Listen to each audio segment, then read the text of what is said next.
One word or even a single letter can change the entire character of something. Put the word extra in front of ordinary and you get extraordinary.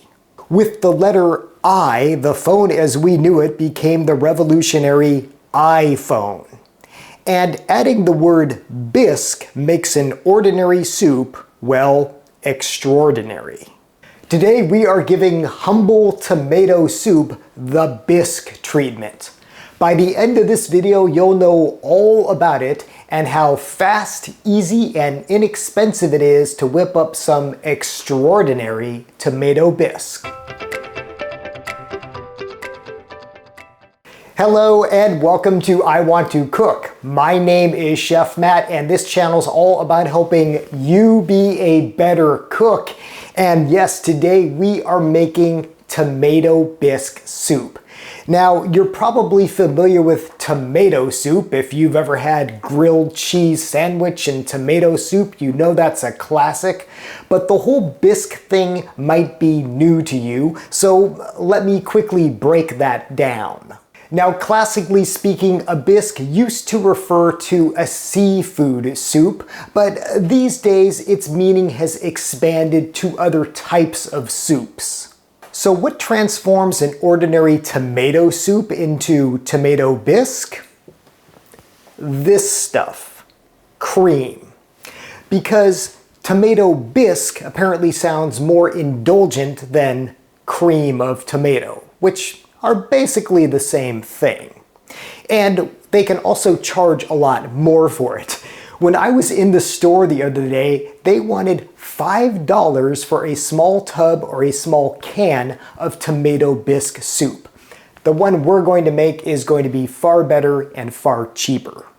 But no matter what you call it, a soup given the bisque treatment is delicious. Now, my first blush with a bisque actually came when I was working in one of Wolfgang Puck's restaurants.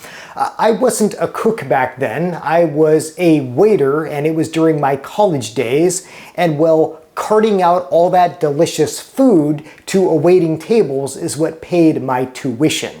But it was at that restaurant more than any other that I worked at that really supercharged my love of food and eventually cooking. And that's because I often found myself hanging with the chefs in the kitchen, learning how they made all that delicious food. And one of my favorite things that they would make was a lobster bisque. Now, they made this the classic way where they slow cooked ground up lobster shells until it became creamy, unctuous, and well, just a culinary revelation.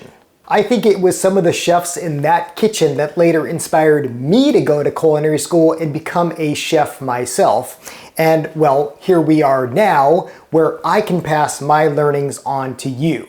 So today we are going to make a tomato bisque soup, and don't worry, it is far easier than that labor of love that lobster bisque is, because this only takes about half an hour, but the taste is just as incredible. Now, as you can see, you don't need much to make this soup. All we need is about half of an onion. This is a yellow onion. You can also use white.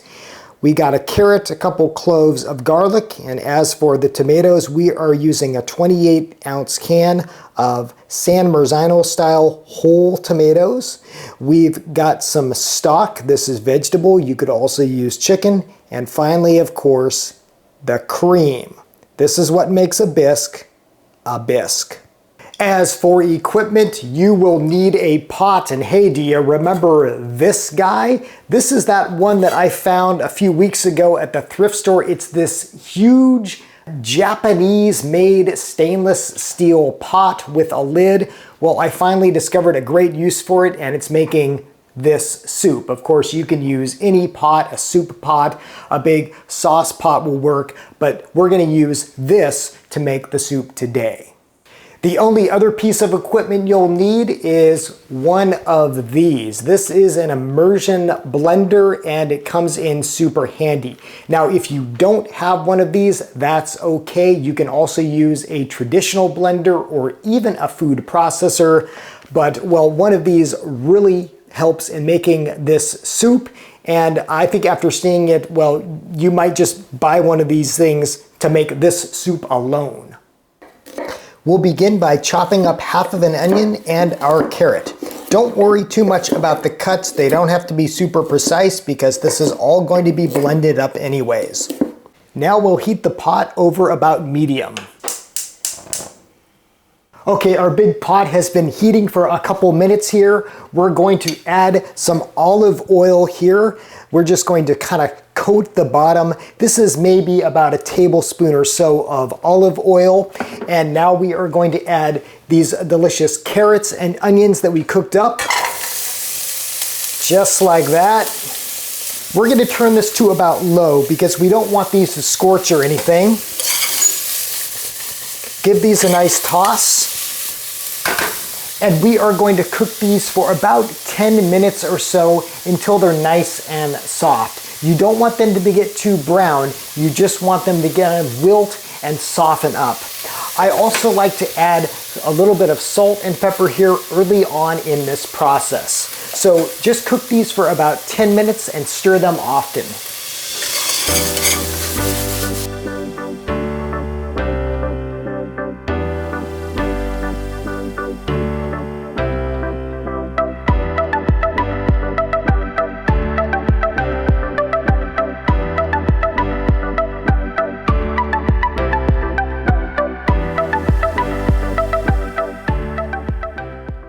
It's already smelling amazing in here, and now it's going to smell even better because we've got a couple cloves of garlic here that I just chopped up. Put those right in. We are going to cook these for another 2 minutes or so, and your kitchen is going to start smelling so fragrant.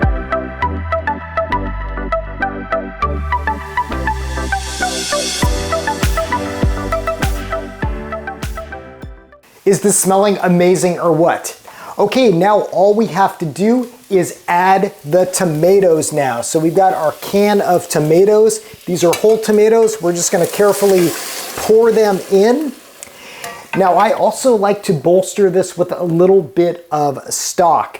You don't have to use stock if you don't want. You'll get kind of a thicker soup that way, but I like to add this is about 1 cup of stock. This is just some vegetable stock.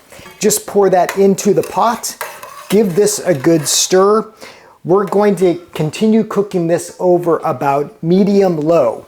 Now all you have to do is cover the pot and cook this for another about 25 to 30 minutes, stirring every once in a while. This is how you make a basic tomato soup.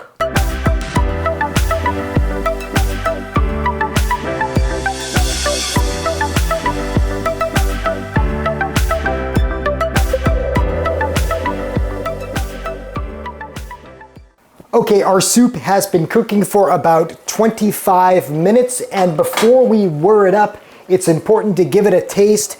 Just do any final seasoning adjustment.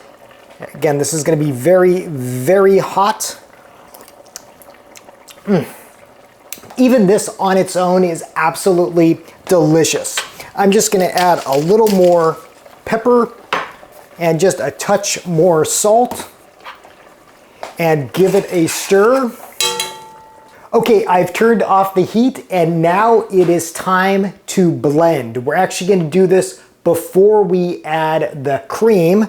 So like I say, an immersion blender helps a ton here. If you don't have one, you can put it in a blender in batches, but this is my go-to method for this.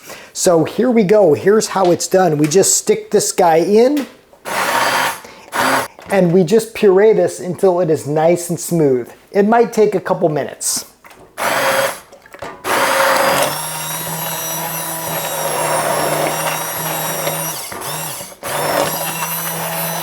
So here we go. I've got about a 1/4 cup of cream here, and this is how we are going to turn a basic tomato soup into tomato bisque.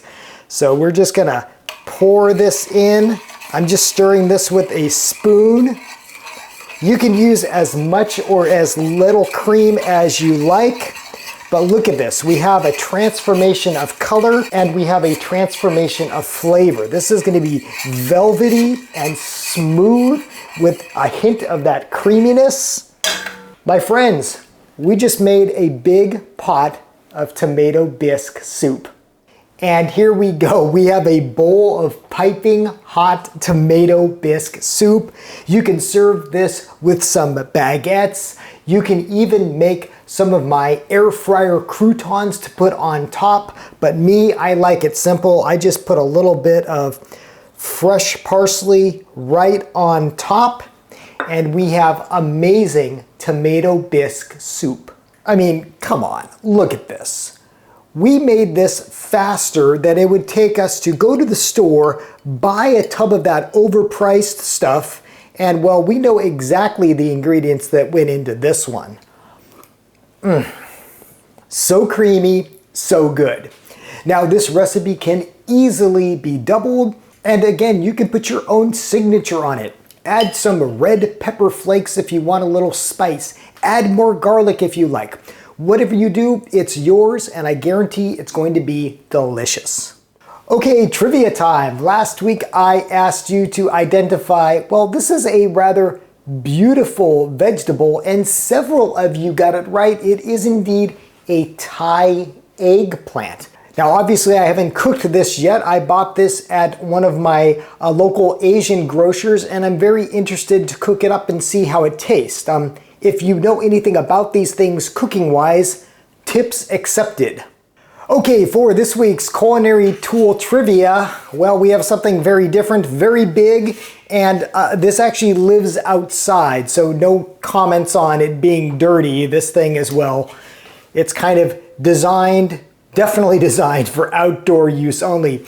If you know what this thing is or you have a guess, put it in the comments below. I will, of course, let you know the correct answer of what this thing is and what it's used for in the next episode. As always, thank you so much for watching. Thank you for subscribing. Until next time, I hope you want to cook.